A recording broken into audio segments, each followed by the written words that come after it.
바로가 가까이 올 때에 이스라엘 자손이 눈을 들어 본즉 애굽 사람들이 자기들 뒤에 이른지라.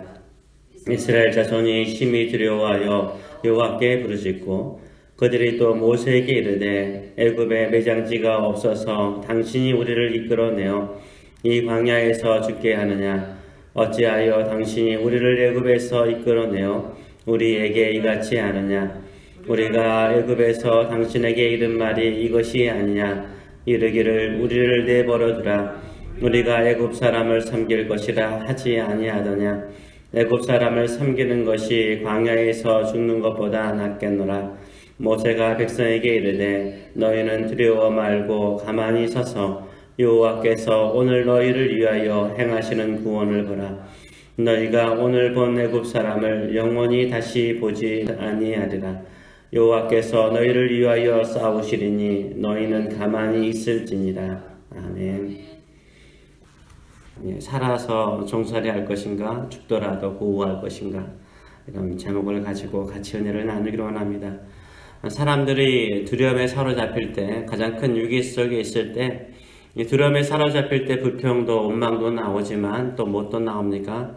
그 사람의 마음속에 있는 진심이, 본심이 나올 때가 많습니다. 두려움에 사로잡힐 때 본심 어린 말이 입에 툭 튀어나올 때가 있는 거죠. 지금 이스라엘 백성들이 심히 두려움 가운데 있습니다. 왜 그렇습니까? 10절의 말씀을 보게 되면 바로가 가까이 올 때, 가까이 온 게, 가까이란 단어가 중요하죠. 바로가 가까이 올 때 이스라엘 자손이 눈을 들어 본즉 애굽 사람들이 자기들 뒤에 이른지라. 이스라엘 자손이 심히 두려워하여 여호와께 부르짖었다라고 말하고 있습니다. 지금 애굽 왕 바로가 최정예 병거 부대를 이끌고 지금 이스라엘 자손에게 가까이 오고 있습니다. 얼마나 두렵겠습니까? 얼마나 두렵겠습니까? 종으로 살아갈 때 종에게 가장 무서운 존재는 누굽니까? 주인이죠. 애굽에서 430년 동안 종살이 하면서 그들에게 가장 무서운 존재는 누구일까요? 애굽 왕 바로인 거죠. 근데 이 바로가요, 그냥 오지 않아요. 병거를 가지고 창과 칼과 화살을 가지고 지금 추격해 오고 있습니다. 얼마나 무섭겠습니까? 이스라엘 백성들이 이렇게 심히 두렵고 심히 무서운 가운데 모세에게 하는 말이 무엇입니까? 불평을 하면서 그들이 하는 말이 무엇입니까? 그들의 본심이 그들의 말에 튀어나오고 있습니다. 11절과 12절의 말씀을 보게 되면 이들이 이렇게 말하죠. 그들이 또 모세에게 이르되 애굽에 매장지가 없어서 당신이 우리를 이끌어내어 이 광야에서 죽게 하느냐. 어찌하여 당신이 우리를 애굽에서 이끌어내어 우리에게 이같이 하느냐. 우리가 애굽에서 당신에게 이른 말이 이것이 아니냐. 이르기를 우리를 내버려 두라. 우리가 애굽 사람을 섬길 것이라 하지 아니하더냐. 애굽 사람을 섬기는 것이 광야에서 죽는 것보다 낫겠노라 라고 말하고 있어요. 이들의 본심은 무엇입니까? 이들의 본심은 애굽에서 말한 것처럼 가만히 두라는 거예요. 우리가 하나님의 약속을 붙들고 하나님을 섬기기 위해서 약속의 땅으로 나가는 그것보다 우리는 애굽의 종으로 사는 것이 훨씬 낫다라고 이야기를 했다는 거예요. 지금 와서 광야까지 나왔는데, 당신의 말을 듣고 광야까지 나왔는데 이제 애굽의 병거로 우리 다 죽게 되었다. 우리가 말하지 않았느냐? 우리가 애굽의 노예로 사는 것이, 종으로 사는 것이 광야에서 죽는 것보다 훨씬 낫다라고 이야기를 하고 있는 거예요. 하나님을 섬기다가 죽는 것보다, 하나님을 섬기다가 하나님의 백성으로 살다가 죽는 것보다, 하나님의 말씀을 순종하여 살다가 죽는 것보다 애굽의 종이 되어서 애굽에서 좀 편하게 사는 것이 훨씬 낫다라고 그들이 말하고 있는 것입니다. 그 살아남는 것이 종살이일지라도, 그 살아남는 것이 종일지라도 괜찮다라고 이야기를 하고 있는 거죠. 이런 복잡한 심령이 섞여 있는 것은 분명한 거죠. 하나님의 백성으로 살다가 죽는 것보다 애굽의 종으로 사는 것이 훨씬 낫다라는 그들의 의식이 남아있기 때문인 것입니다. 그런데요, 이 애굽의 이 병거를 만났을 때 이스라엘 자손들이 가졌던 이 본심이, 진심이요, 우리에게는 없을까요? 우리 믿는 성도들에게는 이런 마음이 없을까요?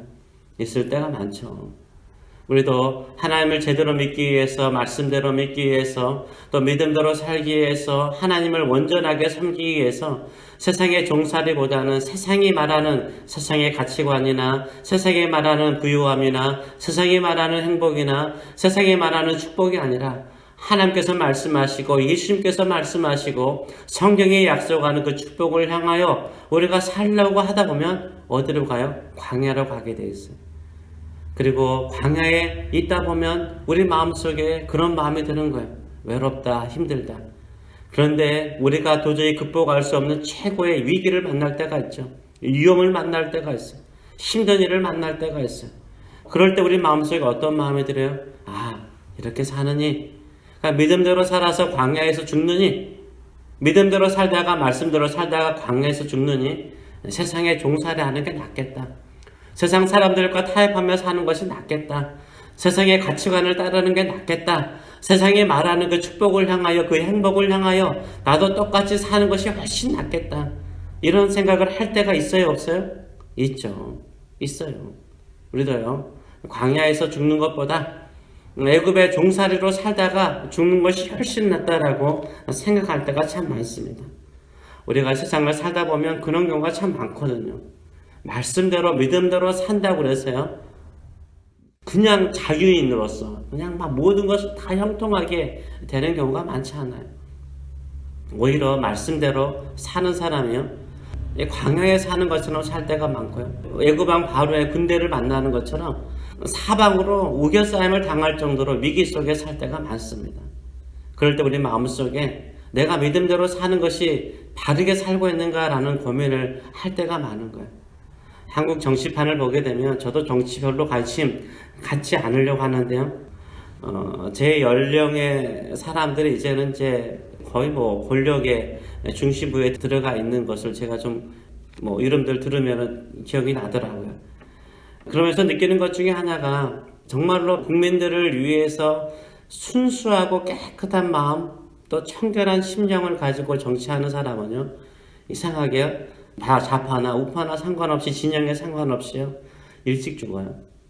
또 일찍 죽을 뿐만 아니라 또 빨리 정치계를 떠나더라고요.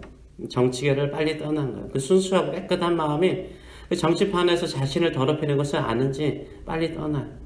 근데 골머술수를 행하고 오직 권력을 위해서 좌우를 가리지 않고 여기 붙었다 저기 붙었다 하는 사람은요, 지금도 정치를 해요.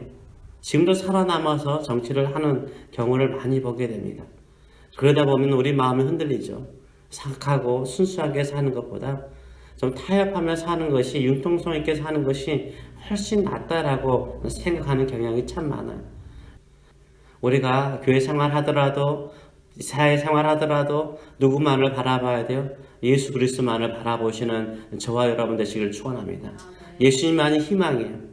예수님만이 교회를 변화시킬 수 있고요, 예수님만이 세상을 변화시킬 수 있고요, 예수님만이 우리 자녀를 변화시킬 수 있고요, 예수님만이 우리의 삶을 변화시킬 수 있어요. 예수님께서 우리의 목자가 되셔서 우리를 광야로 인도하시고, 주님 말씀 따라 갔더니 오히려 광야에 3면이 맞고 또 한면에는 계속해서 문제와 어려움으로 내가 극복할 수 없는 바로 같은 문제가 우리에게 찾아올 때 오히려 가만히 서서 주께서 행하시는 그 구원을 바라보시는 저와 여러분 되시길 축원합니다. 다시 세상으로 돌아갈 생각하지 마세요. 세상의 종이 되느니 내가 하나님의 백성이 되고 하나님의 자녀가 되어서 여기에서 죽겠습니다, 이런 심령을 가지고 살아가시는 저와 여러분 되시길 축원합니다. 우리 주님께서 끊임없이 말씀하셨어요. 너희는 세상의 가치관으로, 원수를 향하여 원수를 갚으려는 세상의 가치관으로 싸우지 말라고 그랬어요. 용서하라, 사랑하라, 원수를 축복하라, 염려하지 말라, 늘 감사하라, 항상 기도하라, 깨어서 기도하라, 주만을 바라보라, 먼저 주라. 이런 주의 말씀에 늘 순종하고 주님의 말씀을 따라 살아가시는 저와 여러분 되시길 축원합니다.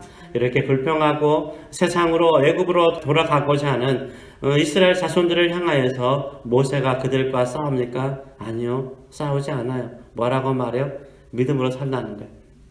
주만을 바라보라 라고 말하고 있습니다. 주만을 바라보라는 거예요. 지금 너희가 불평하고 원망할 그 힘이 있으면 그 힘을 저축하라. 그 힘을 좀 모아두라는 거예요. 힘을 쓸 때가 있다는 거예요. 언제 힘써야 되는 거예요? 홍해 바다가 갈라지고 그 마른 땅을 건널 때 힘쓰라는 거예요. 지금은 너희가 가만히 있으라라고 말씀하고 있습니다. 13절과 14절의 말씀을 보게 되면 이렇게 말하죠. 모세가 백성에게 이르되 너희는 두려워하지 말고 가만히 서서 여호와께서 오늘 너희를 위하여 행하시는 구원을 보라. 너희가 오늘 본 애굽 사람을 영원히 다시 보지 아니하리라. 여호와께서 너희를 위하여 싸우시리니 너희는 가만히 있을지니라 라고 말하고 있어요. 여기서 이스라엘 백성들에게 명령하는 것이 무엇입니까? 좀 가만히 있으라는 거예요. 좀 가만히 있어라. 호들갑 떨지 마라. 호들갑 떨지 말라 라고 말하고 있어요. 왜요? 너희들이 싸우려고 하지 말라는 거예요. 사람들은요, 왜 두려워하죠? 내가 싸우려고 하니까 무서운 거예요. 내가 이기려고 하니까 무서운 거예요. 내가 그 문제를 풀어가려고 하니까 무서운 거예요. 내가 할 능력이 없기 때문에 무서운 거예요. 내가 그것을 할 수 없기 때문에 무서운 거예요. 그런데 모세는 말하기를 뭐라고 말해요? 하나님께서 싸우신대. 하나님께서 너희를 위하여 너희를 대신하여 싸우신다라고 말씀하고 있어요. 하나님께서 우리를 위해서 싸우시는 줄 믿습니다. 믿음의 사람을 위해서 싸우시는 줄 믿습니다. 말씀을 따라 살고자 하는 자를 위해서 싸우시는 줄 믿습니다. 애굽 왕은 뭘 가지고 왔습니까? 병거를 가지고 왔어요.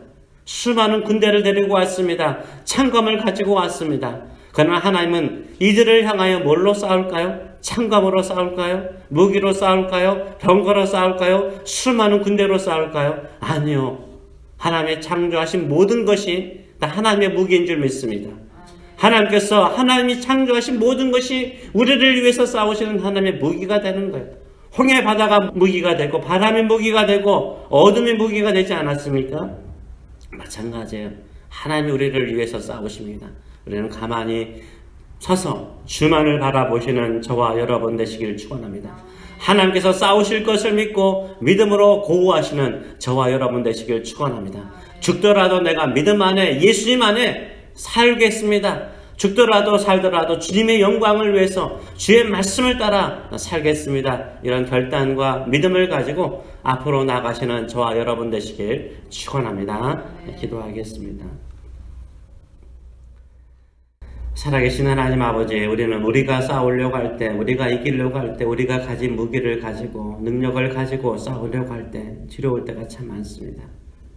근데 우리가 싸울 능력이 없고 싸울 힘이 없고 이길 자신감이 없기에 불평이 나오고 원망이 나오고 이렇게 사느니 그냥 세상 사람들의 가치관이나 세상 사람들이 말하는 그런 행복을 찾아가는 것이 낫겠다라고 우리가 호들갑을 떨 때가 있습니다.